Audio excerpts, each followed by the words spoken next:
What's up, my YouTubers? Alright, so apologize for the windiness, but we do not have air conditioning in the truck because we need coolant, so you're going to have to bear with me.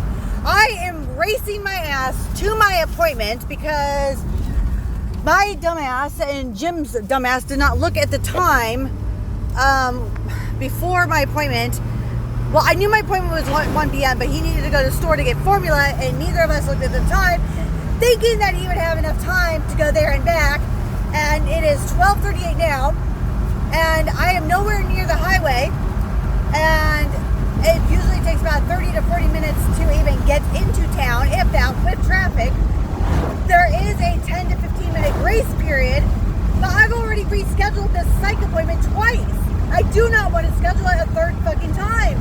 This is ridiculous. I should not have said go to the store for Jim, but I know we need a formula. He should have gone earlier. You should have looked at the time and said, well, I don't have time to get there and back before you have to leave. So I'm like in a panic right now because I don't want to reschedule. And it's like, he always fucking does this at the last fucking minute. Always. It's like I have stuff that's very important that I have to do. And then all of a sudden he's like, oh, by the way, it's like, what? Last time he did this, like, we had ants in our fucking car. Before that, it was like he needed cigarettes or something. It's like I am so sick of missing my appointments.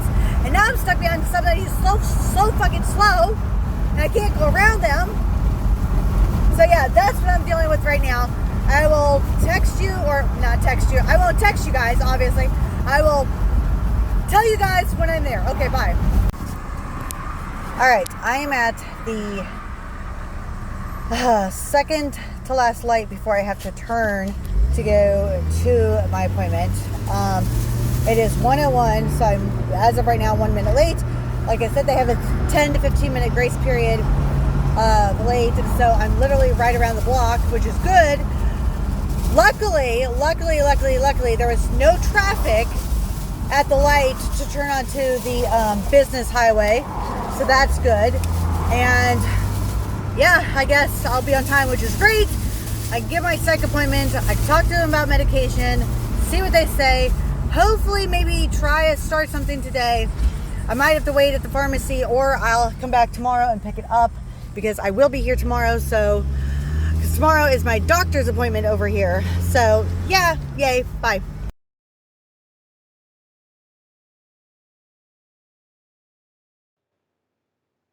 What's up, my YouTubers? All right, hello. Ignore my weirdness right now. I have my ceiling light on, and I don't feel like turning it off right now because the babies are sleeping. Jim's sleeping on the couch. I should say they're napping, and Jim's napping on the couch. It is 11:19 on Tuesday, August 8th, and I felt like making a vlog. So, update. Went to therapy yesterday. No, correction. I went to see my psych yesterday. I think I will put this part in my psych therapy thing. Anyways, basically what happened at my psych appointment. Went in there, talked about kind of the medications that I was on before, what worked, what didn't work. She asked me about like mental health history, which is common, like if my family was ever diagnosed with anything. I did talk to her about bipolar and borderline and anxiety. Those were the top three things. The reason why is because sometimes I do question myself if I'm actually misdiagnosed with bipolar. And she explained things so well. Um, I might have been explained bipolar in the past by other psychs or therapists, but I never really actually paid attention, probably, to be honest, because I was kind of forced to go at the time. So I was like in this rebellion phase. But basically, she said that bipolar people um, have, like, okay, mania, for instance. Like for me, when I feel like I have a manic episode where I'm going through a blind rage phase, and I call it blind rage, it's because like my anger and my frustration builds and builds and builds, and I don't have an outlet for it. And when it builds and builds and builds, I have this blind rage where I feel so angry all the time, and then I explode, and it can come out of nowhere. It's very trigger based. I could have the best day in the world, and one thing could set me off, and it's not controlled, and I don't know how to regulate my anger. I don't know how to regulate my emotions.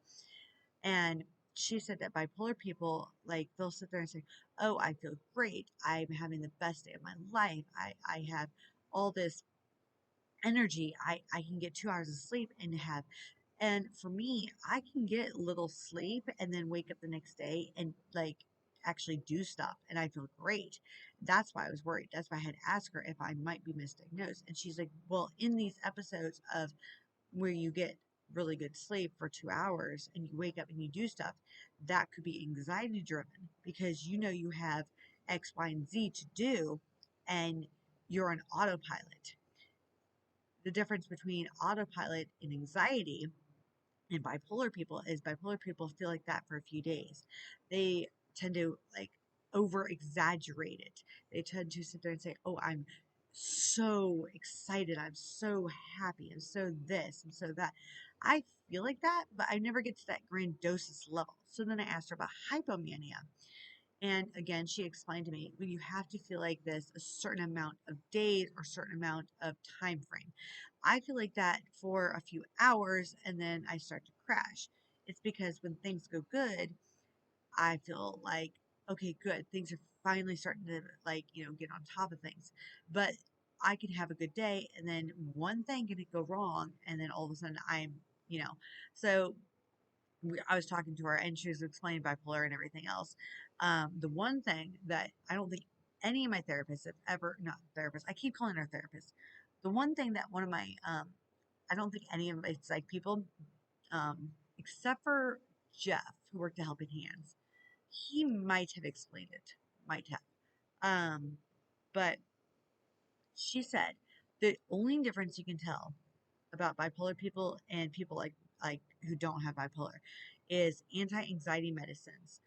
Zoloft, Paxil, etc., do not work in bipolar people. It astrbates their mania. So Paxil, which did work for me, it just made me really, really groggy. I could not function on the lowest dose because I was so groggy. She said, I may not be bipolar. And I said, Zoloft, I loved. Zoloft worked great. I loved Zoloft, except for the fact that it made me nauseous. Like I wanted to physically throw up every day. And I did physically throw up when I increased my dosage past the date it was supposed to. So I had to stop it. I had no choice because that's one of the side effects. If you start throwing up, the medicine won't work and you have to stop it. So I was really upset. This was not this time. This was last time I took it, which was years ago.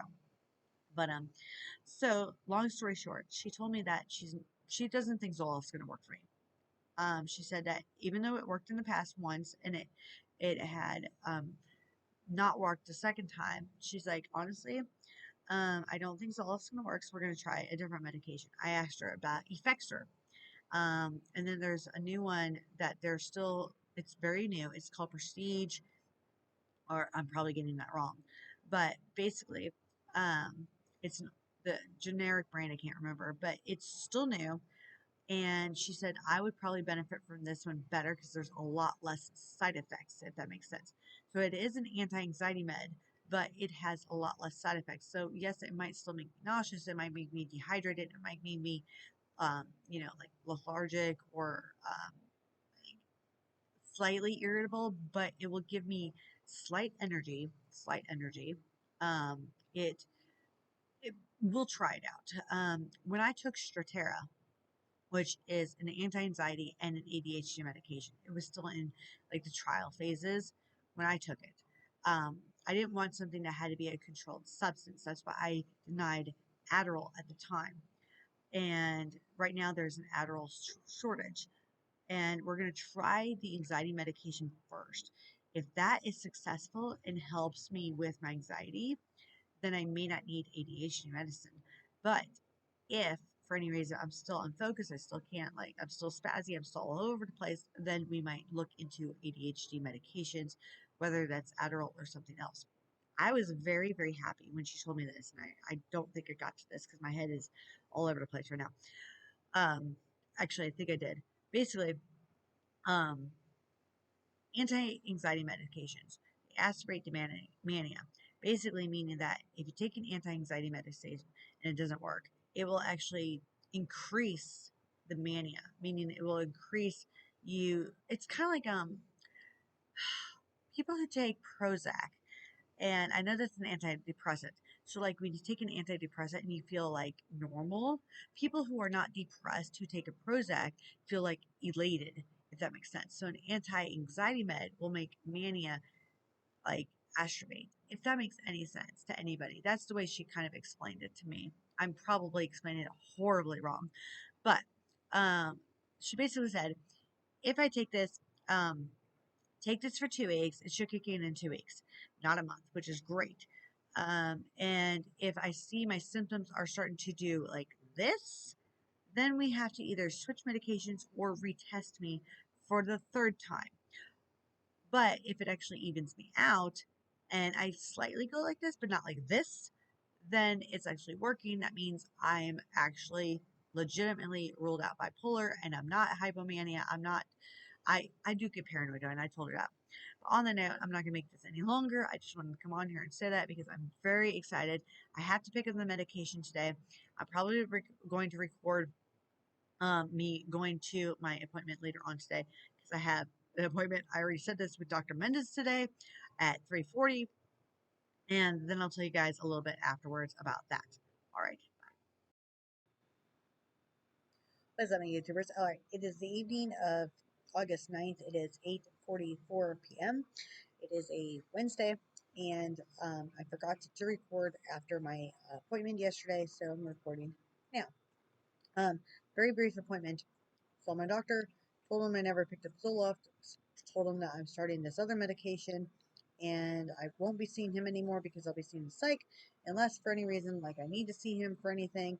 I did get back on the depot shot, which is part of the mommy vlog, but I thought I'd throw that in here.